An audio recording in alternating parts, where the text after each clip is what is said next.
Hello, everyone. This is Charm C Decoded. I am your host, Sophina Turner, and I welcome you all back to a new episode. Today, we're going to be talking about diabetes, sugar diabetes, and how it's so rampant in the black community. And hopefully, we can come up with some solutions to try to help improve upon the lowering the numbers. And the main percentage they say, I think it's you have a type 1 diabetes and a type 2 diabetes. So when they say type 2 diabetes, if anyone diagnosed with that, they have 95% higher rate as far as anyone with diabetes. If 95% of that is the ones who have type 2 diabetes, which is more severe, of course.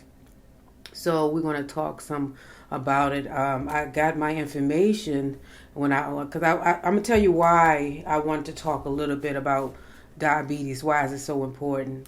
And one of the things, because it hit close to home. I mean, my mom, she had sugar diabetes when she was living, and my wife, she has type 2 diabetes. But not just because of those two people who are very important to me, but also, I just found out from my doctor, not to tell all my business, but I just want y'all to see how important when it comes down to you really trying to reserve your life and trying to improve upon it. And one of the things is your healthy living. So I just found out that I'm at the early stages where I have pre-diabetes. So I have to go on a low carb and a low sugar diet to lose some weight. And become, more healthier. So that's one of the reasons why I started to really look into and do some research on diabetes. So let's talk about it. My title is Black Folks and Sugar Diabetes, right? It says from the National Institute of Health, in the US, Black adults are nearly twice as nearly as white adults to develop type 2 diabetes. This racial disparity has been rising over the last 30 years. The study shows or found that the chance of developed diabetes was significantly higher for Black adults than for white adults, about 66 more cases of diabetes per 1,000 people. The greatest difference was between Black women and white women. Differences between Blacks and whites in neighborhoods, psychosocial, psychoeconomics, and behavioral factors were linked with diabetes, although to lesser degree. They saying the culprit is they found that biological risk factors accounted for most of the health disparity. If you have if you have weight on you, maybe in your abdominal area, and things of that nature, yeah, and it could be hereditary. As far as you may have thickness in your family, and so yeah, I can see that. Then they say also the study conducted were from ages 18 to 30. This is back in 2017 when they did this study. And the ages was from 18 to 30. And they got people who volunteered from Birmingham, Alabama, Chicago, Illinois, Minneapolis, Minnesota, and Oakland, California.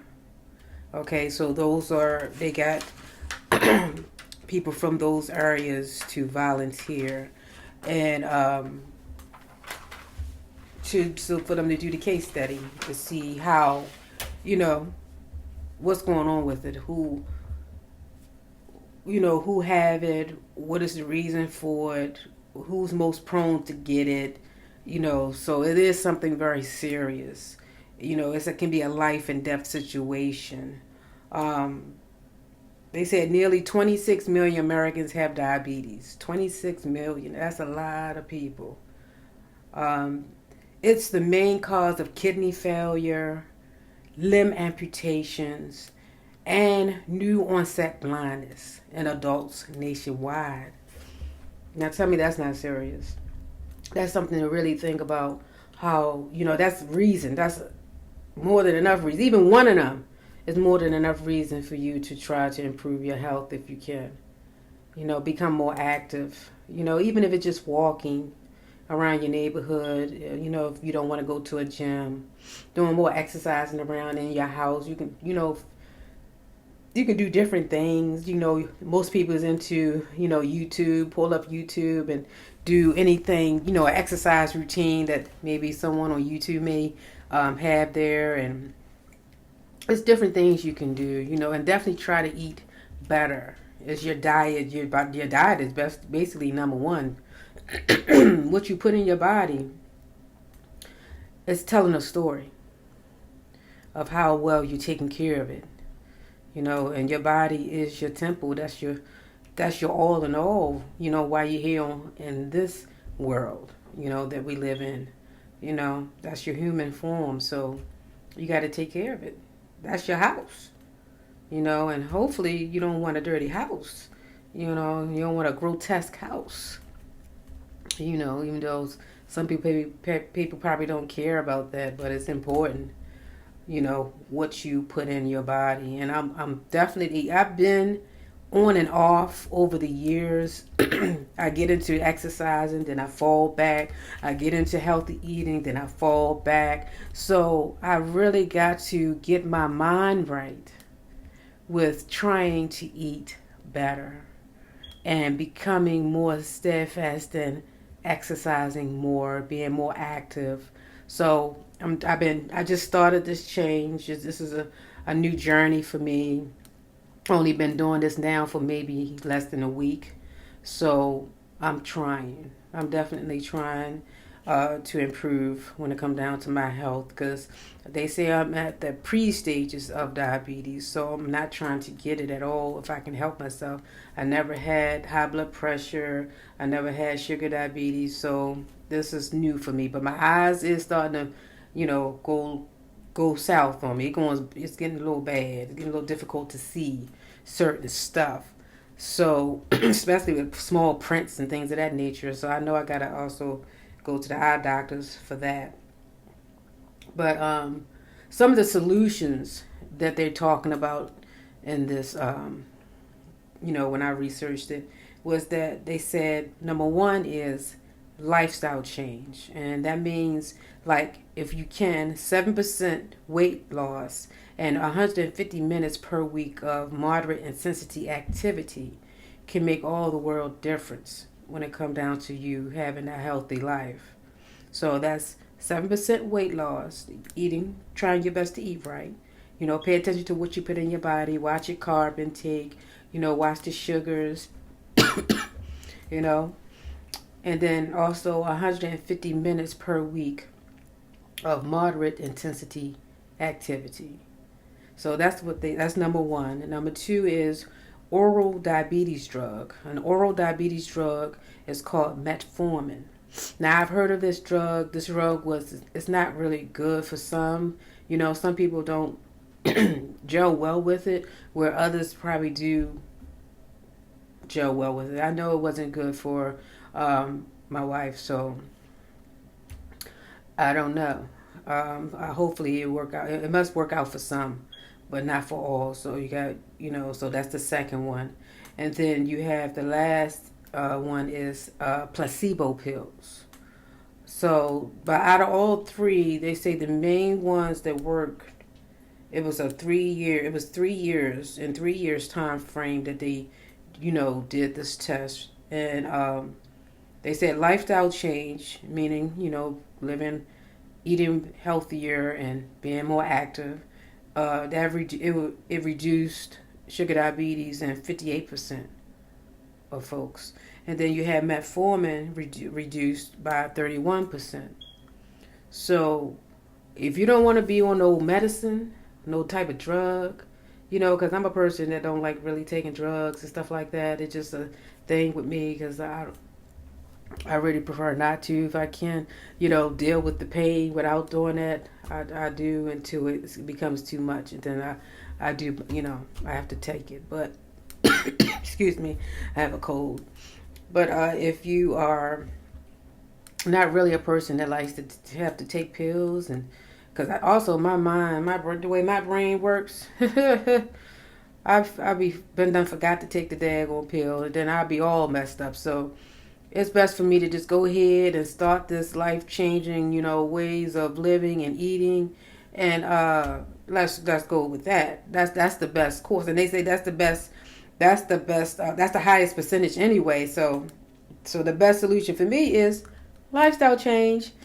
So, and I think us as black people, because we're used to eating alcoholic, our pork, our pork chops and ribs and, oh my goodness, hamburgers and hot dogs and, all this stuff that's really not, you shouldn't eat as much of. They say it's best to eat, because I did a little research on that. I read up on this. They say it's best, if you're going to eat any meat, it's best to eat lean meat. That's the healthiest for you. But don't eat it in large portions, Eat it in smaller portions. Reserve your eating habits, where you don't eat as much as you used to. Don't take in as much. You don't have to stop everything. You can still have certain things that certain luxuries that you like to eat, but just focus on only eating it very, very rare, on those rare occasions. And then don't eat as much of it. So that's what they say we have to do. So that's why I wanted to speak on this, because I think our health is important. I think everyone's health is important, but of course, by me being a black woman, I have to focus on us as a race, as black people, because we need help. I know it extends back during the slavery time when we got the leftovers, the what you call it, for pork and guts and all that type of stuff. The chitlins and all that type of stuff. We got all that slave master, gave us, and then we made it into a feast. So, we had to do what we had to do back then, and we still doing it now, even today. But we just got to make sure we eating more healthier. I'm being honest with you. Growing up in the era that I grew up in, and I'm sure a lot of us grew up in, we ate more home-cooked food anyway. It was less eating out and more home-cooked. And food was preserved better back then than it is now. And it's a lot of things that's going on that they adding to the food that's not healthy for us as humans. And we got to be mindful of that. And then, honestly, we really shouldn't be we're not really cannibals. We shouldn't be eating other animals. But, we grew up on fried chicken. And it's hard for me to give up on my fried chicken. I know I shouldn't be talking like this, but it's hard. And I don't see myself ever giving it up. But I am eating it in moderation now. So I just think that, we come from that era. I come from that era of, eating more home cooked. So, because you know what you put in it. You know what's healthy for you, what isn't healthy for you. And I think we was definitely healthy. And then we was more active as children growing up too. Our parents didn't allow for us just to be hanging in our house. Go out there and play somewhere, and stuff like that. So you can't be running in and out the house. You had to, you was a kid, your parents let you be children. So that helped. That was a lot back then. And I don't know what's going on now. Most children now seem like they want to be in the house playing their video games. And I'm not saying there's anything wrong with that, but you got to be active too. You got to go outside and play a little bit, jump, burn off that fat, that food that you ate at lunchtime and stuff like that. So I think we all need a lesson in that, and try to preserve and watch what we eat, and us becoming more active and physically active with doing different activities and things of that nature. Maybe sometimes we also need to put down, technology is wonderful. It's a wonderful thing. Look, I'm using it now so I can do my podcast, but, we also need to talk to each other too. Put the phones down at the dinner table and have a conversation and see how each other day was and see how life is going for each other. That's important. We need to get back to those days as well when we had that type of interaction with our family and our friends and stuff like that. So I just wanted to share this tidbit of information when it comes down to how important it is for us to reserve our health and be more health active, with making sure we stay good. We want to last a long time. We want to live a long time, so like our great grandparents did. I know my great grandmother, she lived to see 103. She lived to be 103 years old.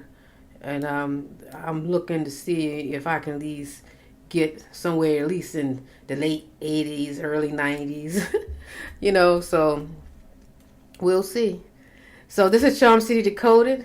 I am your host, Sophia Turner. I would appreciate it if you like, subscribe, share, or leave a comment below. Let me know what you think about this podcast.